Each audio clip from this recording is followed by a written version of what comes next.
दिव्य अनुभवों की श्रृंखला में आज मैं शिष्य के प्रश्न का जवाब दे रहा हूं। शिष्य ने पूछा, गुरुजी हमने सुना है कि आत्मा सो परमात्मा, तो फिर ये भूत प्रेत क्या है, ये भी बताइए। मैंने कहा तुमने ठीक सुना है, आत्मा सो परमात्मा है, लेकिन परमात्मा वो तेजोपुंज है जो सागर है, समुद्र है।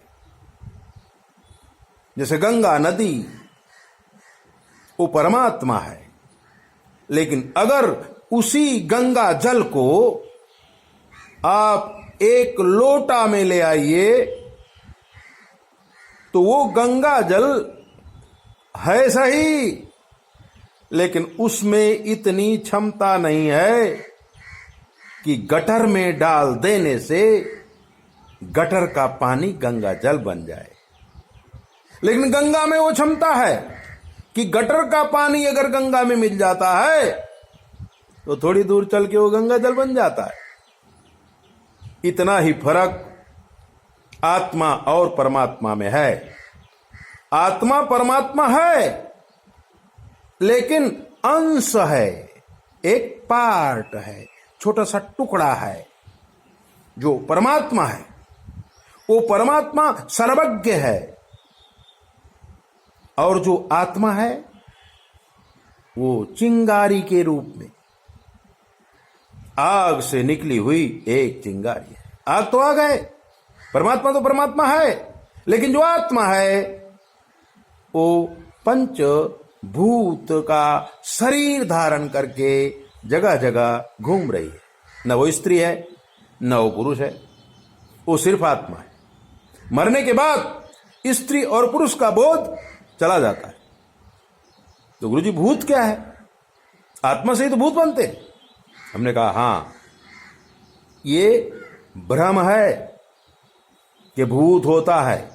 भूत का मतलब ही पंचभूत होता है, पृथ्वी जल तेज वायु आकाश। तो जो भूत लग जाता है वो क्या है? तो वो हवा है।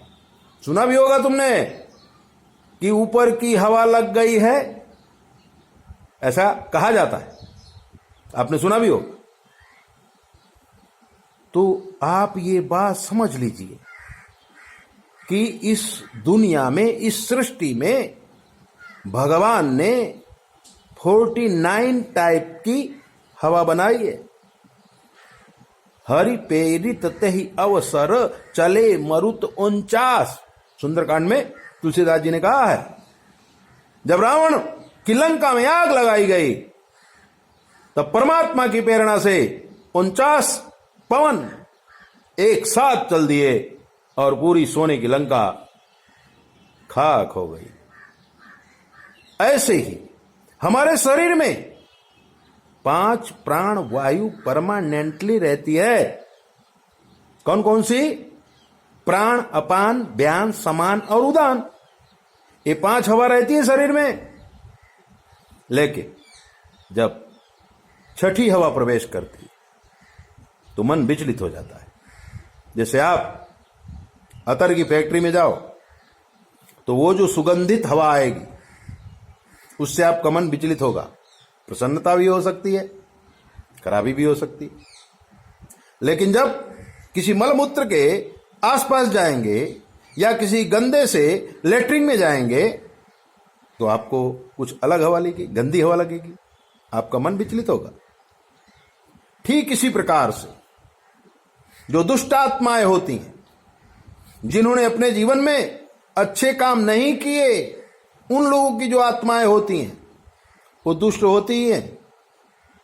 और जब कोई सज्जन पुरुष या नारी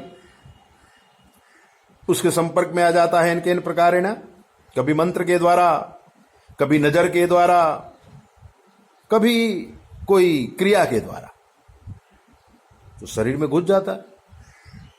तो जो पंचभूत का शरीर है और इसमें जो बुद्धि है, वो बुद्धि के ऊपर, उस विचार के ऊपर, उस दिमाग के ऊपर उसका कंट्रोल हो जाता है। और जब कंट्रोल हो जाता है तो आदमी हिलने डुलने लगता है, आदमी पगला जाता है। तभी गांव वाले कहते हैं कि इसको भूत लग गया है, इसको कभीच लग गया है।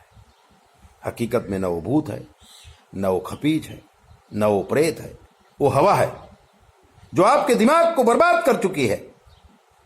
और जब कोई ज्ञानी पुरुष उस हवा को इधर से निकालकर जमीन पर पटक देता है तब वो भूत उतर जाता है।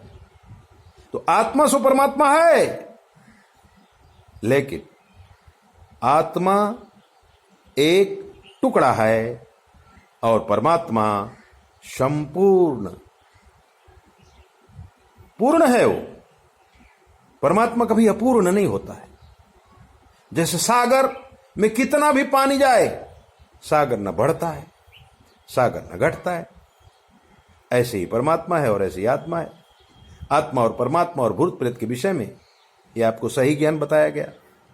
आप अपने मन में जो भ्रम है उसको निकाल दीजिए, शाश्वत जो चीजें उसे समझने की कोशिश कीजिए।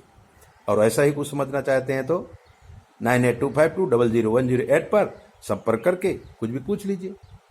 शास्त्र के मत के अनुसार हम आपको जवाब देंगे, वो भी बिल्कुल फ्री। 9825200108 पर संपर्क करिए। जय बोले, अपना ध्यान रखिए।